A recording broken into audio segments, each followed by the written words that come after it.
नमस्कार। अदालतें न्याय देने के लिए बनी हैं, लेकिन न्याय तब तक, आप जानते हैं, अधूरा है जब तक संबंधित व्यक्ति अदालत के सामने पेश न हो। बिल्कुल। तो सवाल उठता है कि भारतीय नागरिक सुरक्षा संहिता यानी BNSS के तहत अदालत किसी व्यक्ति को अपने सामने हाजिर होने के लिए कैसे बाध्य कर सकती है। आज हम इसी पूरी प्रक्रिया की परतों को खोलेंगे और ये जानकारी हमारे श्रोता के साझा किए गए जुरिस मास्टर चैनल के स्रोतों पर आधारित है। बिल्कुल। और देखिए, ये सिर्फ प्रक्रियाएं नहीं है, ये तो जैसे न्याय व्यवस्था की रीढ़ है। सोचिए, अगर अदालत किसी को बुला ही ना पाए तो कार्यवाही कैसे आगे बढ़ेगी? ये तो रुक जाएगी। सही बात है। लेकिन हाँ, साथ ही ये भी देखना होता है कि किसी की व्यक्तिगत स्वतंत्रता का हनन ना हो। BNSS इसी संतुलन को साधने की कोशिश करता है। हाँ, ये संतुलन शब्द यहाँ बहुत महत्वपूर्ण है। तो चलिए इसी संतुलन को समझने के लिए पहली सीढ़ी से शुरू करते हैं, समन। सुनने में ये सबसे आम तरीका लगता है। ये है क्या असल में और कब इस्तेमाल होता है? धारा 63 से 71 शायद इसी के बारे में है। एकदम सही। समन मतलब समन्स, इसे आप अदालत का पहला और सबसे सौम्य कदम मान सकते हैं। अच्छा। ये एक लिखित आदेश है जो किसी व्यक्ति को एक तय तारीख और समय पर अदालत में पेश होने या फिर कोई दस्तावेज या चीज पेश करने के लिए कहता है। इसे जबरदस्ती वाला तरीका नहीं माना जाता, मतलब नॉन कोअर्सिव। इसलिए आमतौर पर कम गंभीर मामलों में या गवाहों को बुलाने के लिए इसका इस्तेमाल होता है। अच्छा, यानी ये एक तरह का औपचारिक निमंत्रण है अदालत की तरफ से। हाँ, कह सकते हैं। आपने कहा लिखित आदेश, तो क्या इसके प्रारूप या फॉर्मेट को लेकर भी कुछ खास नियम है? क्योंकि कानूनी दस्तावेजों में तो छोटी छोटी बातों का बड़ा महत्व होता है। हाँ, बहुत जरूरी। प्रारूप की अनदेखी महंगी पड़ सकती है। समन हमेशा लिखित में होना चाहिए और इसकी 2 प्रतियां बनती हैं, डुप्लीकेट में। 2 कॉपीज, ठीक है। हाँ, इस पर अदालत के जो पीठासीन अधिकारी हैं, प्रिजाइडिंग ऑफिसर, उनके हस्ताक्षर और अदालत की मुहर यानी सील होनी अनिवार्य है।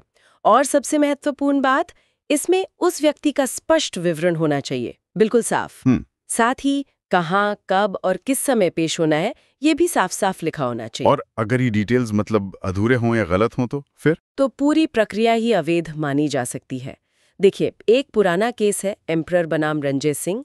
वो इसी बात पर जोर देता है कि समन में ये सारे विवरण सही और स्पष्ट होने चाहिए। अच्छा। अगर स्पष्टता ही नहीं होगी तो व्यक्ति कैसे समझेगा कि उसे करना क्या है, कहाँ जाना है? बात तो सही है, बिल्कुल। अब समन जारी हो गया, फॉर्मेट भी ठीक है, पर असली चुनौती तो उसे उस व्यक्ति तक पहुंचाने की है, तामील जिसे कहते हैं। हाँ, तामील या सर्विस।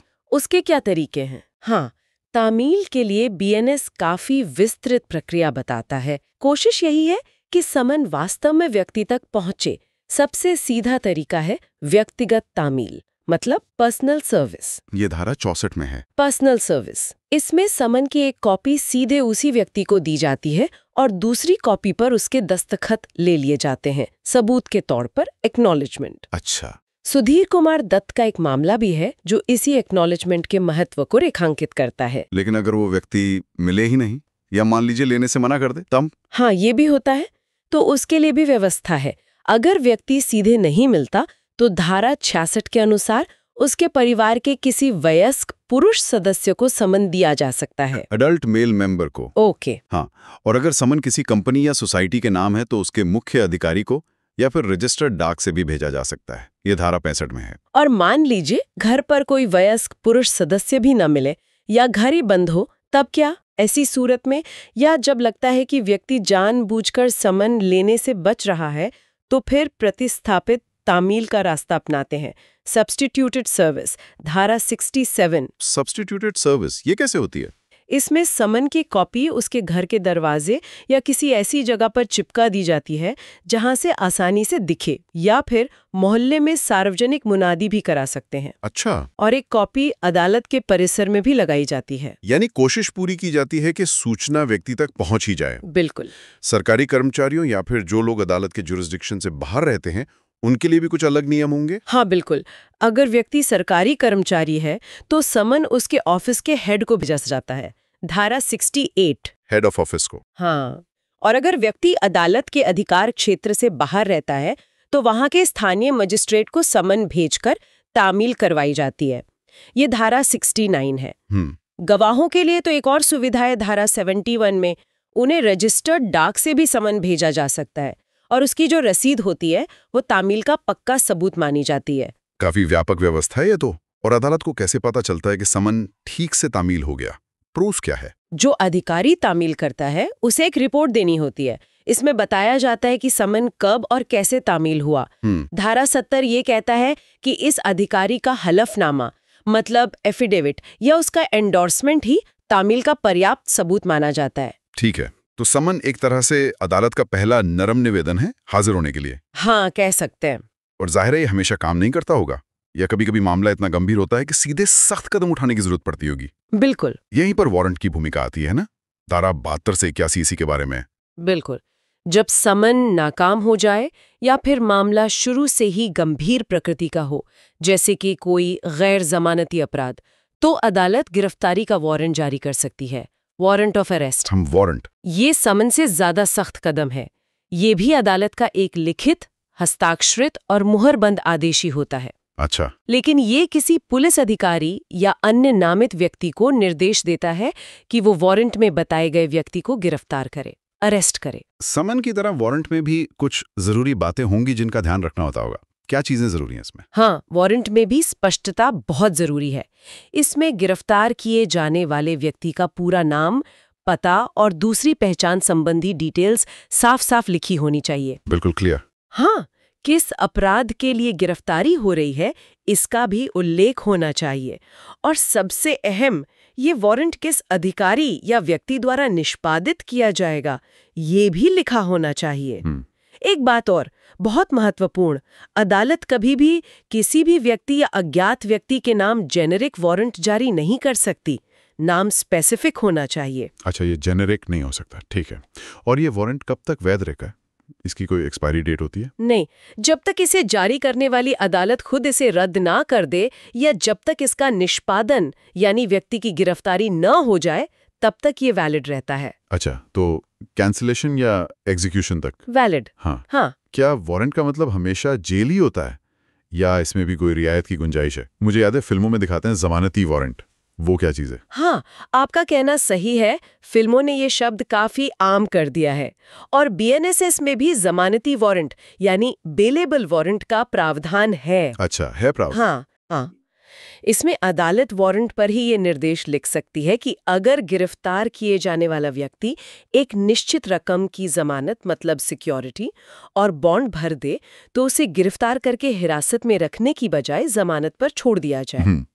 ऐसे वारंट में जमानत की रकम, कितने जमानतदार चाहिए मतलब श्योरिटीज, और उसे कब अदालत में पेश होना है ये सब लिखा होता है। ये तो अहम बात है, काफी राहत मिल सकती है इससे। हाँ, कुछ मामलों में। अब वारंट जारी हो गया, मान लीजिए गैर जमानती ही है, इसे लागू कौन करता है और कैसे? गिरफ्तार होने वाले व्यक्ति के भी तो कुछ अधिकार होंगे, राइट्स? हाँ, अधिकार बहुत जरूरी हैं। वारंट का निष्पादन मतलब एग्जीक्यूशन आमतौर पर पुलिस अधिकारी करते हैं, लेकिन जरूरत पड़ने पर अदालत किसी भी व्यक्ति को इसे निष्पादित करने के लिए अधिकृत कर सकती है। जब गिरफ्तारी की जाती है तो कानून कहता है कि गिरफ्तार करने वाले अधिकारी को उस व्यक्ति को गिरफ्तारी का कारण बताना होगा, सब्सटेंस ऑफ वारंट बताना होगा। कारण बताना जरूरी है। बिल्कुल। और अगर वो व्यक्ति वारंट देखना चाहे तो उसे वारंट दिखाना भी पड़ेगा। और गिरफ्तारी के बाद बिना किसी फालतू की देरी के और यात्रा में लगने वाले समय को छोड़कर 24 घंटे के भीतर उसे मैजिस्ट्रेट के सामने पेश करना अनिवार्य है। ये बहुत महत्वपूर्ण संवैधानिक सुरक्षा है। 24 घंटे वाली बात। हाँ। एक सवाल और, क्या ये वारंट सिर्फ उसी शहर या जिले में काम करता है जहां की अदालत ने इसे जारी किया है, या इसका दायरा बड़ा है पूरे देश में? नहीं, इसका दायरा बहुत बड़ा है। वारंट पूरे भारत में कहीं भी निष्पादित किया जा सकता है। पूरे भारत में? हाँ। अच्छा। हाँ, लेकिन अगर वारंट जारी करने वाली अदालत के स्थानीय अधिकार क्षेत्र से बाहर गिरफ्तारी करनी है तो एक प्रक्रिया है। आमतौर पर वारंट को उस इलाके के एग्जीक्यूटिव मैजिस्ट्रेट या किसी पुलिस अधिकारी जो डीएसपी रैंक से कम ना हो उनके पास भेजा जाता है।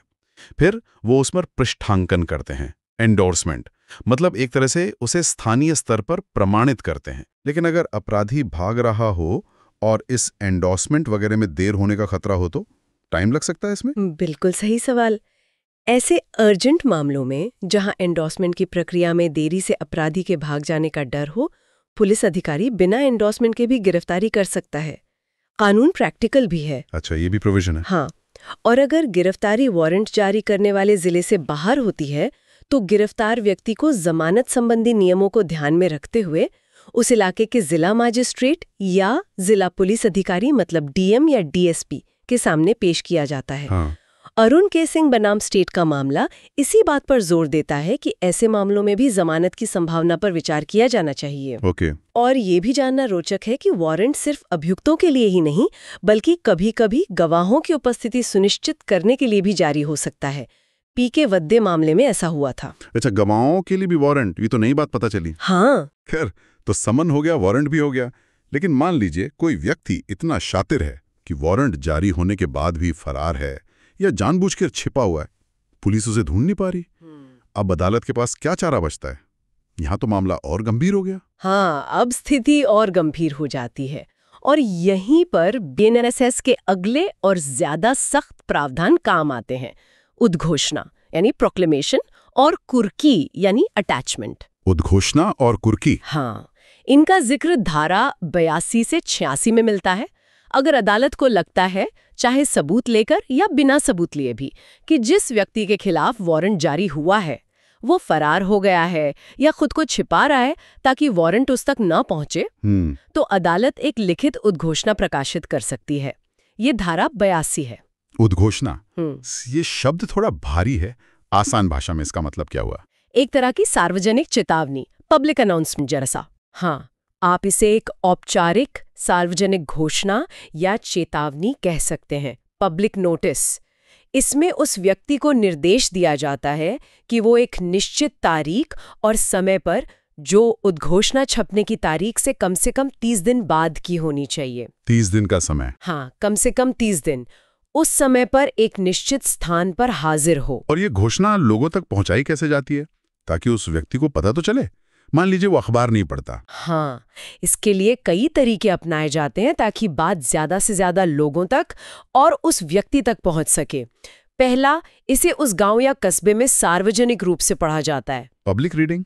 दूसरा, इसकी एक कॉपी उसके घर या मोहल्ले में किसी ऐसी जगह पर चिपकाई जाती है जहां सबकी नजर पड़े, कंस्पिक्यूअस प्लेस पर। हाँ, घर पर चिपकाना। तीसरा, एक कॉपी अदालत के नोटिस बोर्ड पर भी लगाई जाती है, कोर्ट में भी। और हाँ, अगर अदालत जरूरी समझे तो उस इलाके में छपने वाले किसी अखबार में भी इसे प्रकाशित करने का आदेश दे सकती है। अखबार में भी, मतलब पूरी कोशिश। बिल्कुल मल्टी प्रोंग्ड अप्रोच है। फिर भी अगर वो व्यक्ति इस उद्घोषणा के बाद भी तय समय पर हाजिर नहीं होता, तब क्या होता है? तब उसके लिए मुश्किलें और बढ़ जाती हैं।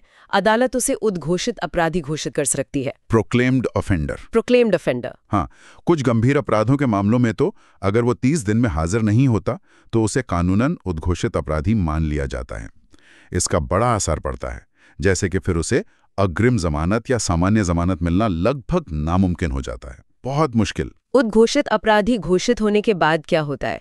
क्या अदालत के पास उसे मजबूर करने का कोई और तरीका है या बस यही तक? नहीं, इसके बाद एक और बहुत सख्त कदम है। यहीं पर संपत्ति कुर्की यानी प्रॉपर्टी अटैचमेंट का प्रावधान आता है, धारा 83। Property attachment. उद्घोषणा जारी करने के बाद अगर व्यक्ति फिर भी हाजिर नहीं होता तो अदालत उस फरार व्यक्ति की चल या अचल, मतलब मूवेबल या इमूवेबल, दोनों तरह की संपत्ति को कुर्क करने, मतलब जब्त करने का आदेश दे सकती है। ये आदेश उद्घोषणा जारी करने के साथ साथ या उसके बाद कभी भी दिया जा सकता है। संपत्ति जब्त करना, ये तो वाकई बहुत सख्त कदम है। इसकी प्रक्रिया क्या होती है? कैसे करते हैं ये? अदालत पहले फरार व्यक्ति की संपत्ति की पहचान करती है, फिर उसे जब्त करने का आदेश देती है। अगर संपत्ति किसी दूसरे जिले में है तो वहां के जिला मजिस्ट्रेट का पृष्ठांकन, मतलब एंडोर्समेंट जरूरी होता है। कुर्की कई तरीकों से हो सकती है, जैसे संपत्ति को सीधे कब्जे में लेना, सीज कर लेना, या उसकी देखरेख के लिए रिसीवर नियुक्त करना। रिसीवर? हाँ, रिसीवर। या अगर अचल संपत्ति है जैसे जमीन या मकान, तो उसके मालिक या किसी और को उसे बेचने या गिरवी रखने से रोकने का आदेश जारी करना, प्रोहिबिटरी ऑर्डर। लेकिन कई बार संपत्ति साझा होती है या उस पर किसी और का भी हक होता है। मान लीजिए फरार व्यक्ति के भाई या पत्नी का भी उसमें हिस्सा हो, क्या कानून इसका ध्यान रखता है? बिल्कुल, कानून इस संभावना को नजरअंदाज नहीं करता। ये एक प्रैक्टिकल प्रॉब्लम है। अगर कुर्की गई संपत्ति पर फरार व्यक्ति के अलावा किसी और का भी दावा या हित है तो वो व्यक्ति कुर्की के आदेश के खिलाफ 6 महीने के भीतर अदालत में आपत्ति दर्ज करा सकता है। ऑब्जेक्शन फाइल कर सकता है। 6 महीने का टाइम है ऑब्जेक्शन के लिए। हाँ, अदालत उस दावे की जांच करेगी। चंद्रशेखर शास्त्री बनाम स्टेट का मामला इसी तरह की आपत्ति और उसके बाद सिविल कोर्ट में जाने के अधिकार से जुड़ा है। अगर अदालत आपत्ति खारिज कर देती है तो दावेदार 1 साल के भीतर सिविल कोर्ट में अपने हक के लिए मुकदमा कर सकता है। अच्छा, सिविल कोर्ट जाने का रास्ता भी है? हाँ। और क्या वो फरार व्यक्ति अगर बाद में खुद हाजिर हो जाए या पकड़ा जाए तो अपनी कुर्क संपत्ति वापस पा सकता है या गई तो गई? नहीं, इसकी भी व्यवस्था है धारा 86 में। अच्छा। अगर वो व्यक्ति उद्घोषणा में दिए गए समय के अंदर हाजिर हो जाता है तो अदालत संपत्ति को कुर्की से मुक्त कर देगी, रिलीज कर देगी। ठीक है। अगर वो देर से यानी तय समय के बाद लेकिन 2 साल के भीतर खुद हाजिर होता है या पकड़ा जाता है और अदालत को ये यकीन दिला देता है कि वो जानबूझकर वारंट से बच नहीं रहा था और उसे उद्घोषणा की सूचना ही नहीं मिली थी, साबित करना होगा। हाँ, साबित करना होगा। तो भी उसकी संपत्ति उसे वापस मिल सकती है। अगर संपत्ति बेची जा चुकी है तो बिक्री से मिली रकम नेट प्रोसीड्स उसे दे दी जाएगी। और अगर कोर्ट मना कर दे लौटाने से तो इसके खिलाफ अपील भी की जा सकती है। अच्छा, अपील का भी प्रावधान है। ठीक है, तो ये पूरी प्रक्रिया समन, वारंट, उद्घोषणा, कुर्की एक तरह से धीरे धीरे सख्ती बढ़ाने वाली सीढ़ी है। बिल्कुल, एक एस्केलेटिंग प्रोसेस है। क्या इनके अलावा भी कोई और तरीका है जिससे अदालत अपनी बात मनवा सके, यानी उपस्थिति सुनिश्चित कर सके? कुछ और भी है? हाँ, कुछ और पूरक प्रावधान भी है जिनका जिक्र धारा 87 से 90 में है। धारा 87 अदालत को एक दिलचस्प शक्ति देती है। क्या? वो ये कि अगर अदालत को शुरू में ही लगे कि व्यक्ति समन का पालन नहीं करेगा, शायद उसके पिछले रिकॉर्ड या मामले की गंभीरता को देखते हुए, या अगर वो पहले समन मिलने पर भी हाजिर नहीं हुआ है, हाँ। तो अदालत समन जारी करने की बजाय सीधे गिरफ्तारी का वारंट जारी कर सकती है या फिर समन के साथ साथ वारंट भी जारी कर सकती है। वारंट इन ल्यू ऑफ और इन एडिशन टू समन्स। अच्छा, यानी अदालत स्थिति का अंदाजा लगाकर सीधे वारंट पर भी आ सकती है। ये तो पावरफुल है। हाँ। और ये बॉन्ड वाली क्या बात है? धारा 88 में इसका जिक्र है, बॉन्ड फॉर अपीयरेंस। धारा 88 भी काफी व्यावहारिक है। मान लीजिए कोई व्यक्ति जिसके लिए समन या वारंट जारी किया जा सकता था किसी और वजह से पहले से ही अदालत में मौजूद है।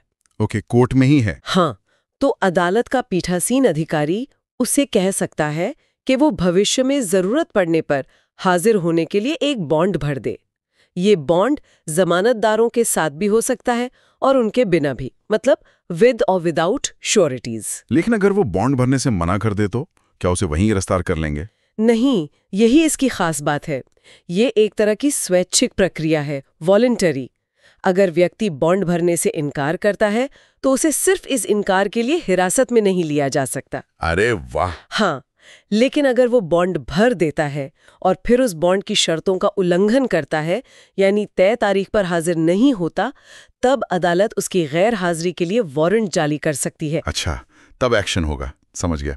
और आखिर में धारा 90, उसका क्या महत्व है? धारा 90 एक तरह से स्पष्टीकरण देती है, क्लैरिफिकेशन। ये कहती है कि इस चैप्टर में समन और वारंट जारी करने, तामील करने और निष्पादित करने के जो भी नियम बताए गए हैं वो आमतौर पर बीएनएसएस के तहत जारी होने वाले सभी तरह के समनों और गिरफ्तारी के वारंट पर लागू होंगे। मतलब ये रूल्स सब पर लागू होंगे? हाँ, एक तरह से इन नियमों को सार्वभौमिकता, यूनिवर्सैलिटी देती है ये धारा। तो कुल मिलाकर बीएनएसएस अदालत को व्यक्तियों की उपस्थिति सुनिश्चित करने के लिए कई उपकरणों का एक पूरा सेट देता है। समन से शुरुआत, फिर वारंट और जरूरत पड़ने पर उद्घोषणा और कुर्की जैसे कड़े कदम। हाँ, ये एक सोची समझी स्तरित व्यवस्था लगती है। Layered system. बिल्कुल सही कहा आपने। ये एक स्तरित प्रणाली है, लेयर्ड सिस्टम। हर कदम समन, वारंट, उद्घोषणा, कुर्की व्यक्तिगत स्वतंत्रता और न्याय प्रक्रिया की जरूरत के बीच एक संतुलन साधने की कोशिश करता है। आप देखेंगे कि हर स्तर पर कुछ सुरक्षा उपाय भी हैं, जैसे समन की तामील के विस्तृत नियम ताकि सूचना ठीक से मिले, वारंट में स्पष्टता की जरूरत, कुर्की पर आपत्ति करने का अधिकार और यहाँ तक कि संपत्ति वापस पाने का मौका भी। कानून का इरादा सिर्फ सजा देना नहीं, बल्कि प्रक्रिया का पालन सुनिश्चित करना है। बहुत अच्छे से समझाया आपने। तो ये थी भारतीय नागरिक सुरक्षा संहिता के तहत अदालत में किसी व्यक्ति को हाजिर कराने की प्रक्रियाओं पर हमारी विस्तृत चर्चा। समन, वारंट, उद्घोषणा, कुर्की और बॉन्ड, ये सब न्याय की मशीनरी के अहम पुर्जे हैं। और ये समझना जरूरी है कि जहां ये प्रक्रियाएं न्याय सुनिश्चित करने के लिए अनिवार्य है, वहीं इनका सही और निष्पक्ष तरीके से पालन होना भी उतना ही जरूरी है, ताकि नागरिकों के अधिकार सुरक्षित रहें। हमने कुछ अहम केस लॉ जैसे एम्परर बनाम रंजय सिंह, सुधीर कुमार दत्त, अरुण के सिंह बनाम स्टेट, चंद्रशेखर शास्त्री बनाम स्टेट और पी.के. वैद्य का भी जिक्र किया, जो इन कानूनी प्रावधानों को असलियत में लागू करने में मदद करते हैं। हाँ, केस लॉ से बातें और साफ हो जाती हैं। बिल्कुल। यहाँ पर रुककर एक सवाल मन में आता है। हाँ। आज हम डिजिटल युग में जी रहे हैं। बिल्कुल। सब कुछ ऑनलाइन हो रहा है। क्या आने वाले समय में तकनीक जैसे डिजिटल पहचान, इलेक्ट्रॉनिक कम्युनिकेशन या शायद जियो लोकेशन, इन पारंपरिक तरीकों, खासकर समन तामील करने या उद्घोषणा करने के तरीकों को बदल सकती है? ये बहुत दिलचस्प सवाल है। क्या भविष्य में हमें ई समन या डिजिटल उद्घोषणा देखने को मिलेगी? शायद व्हाट्सएप पर समन? ये सोचने वाली बात है। हाँ, इस पर विचार जरूर होना चाहिए। कानूनी प्रक्रिया को समय के साथ बदलना भी पड़ता है। खैर, इसी विचार के साथ आज की चर्चा समाप्त करते हैं। अगली बार फिर मिलेंगे एक नए कानूनी विषय के साथ। धन्यवाद। धन्यवाद।